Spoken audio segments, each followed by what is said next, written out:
এই মুহূর্তের সবথেকে বড় খবর, এবার ঐতিহাসিক রায় দিল সুপ্রিম কোর্ট। ইভিএম বাতিল করে ফিরিয়ে আনা হোক কাগজের ব্যালট।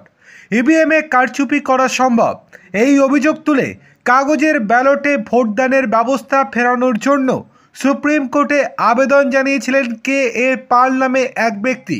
যদিও সেই আবেদন খারিজ করে দিয়েছে সুপ্রিম কোর্ট। সুপ্রিম কোর্টের বিচারপতি বিক্রমনাথ এবং পিবি বারেল বলে দিয়েছেন যে কোনো রকমভাবে আর ব্যালট ফিরিয়ে আনা হবে না। ইভিএমের মাধ্যমে বর্তমানে যেরকম ভোট গ্রহণ চলছে ঠিক সেই রকমভাবেই পরবর্তীতেও ভোট গ্রহণ চলবে।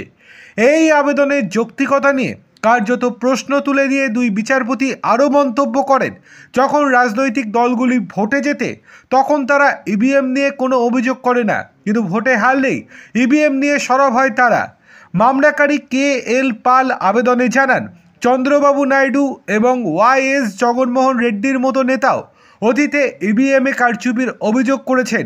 এই যুক্তি শুনে দুই বিচারপতি বলেন, চন্দ্রবাবু নাইডু এবং জগনমোহন রেড্ডিরা যখন ভোটে যেতেন তখন তারা ইভিএম নিয়ে একটা কথাও বলেন না।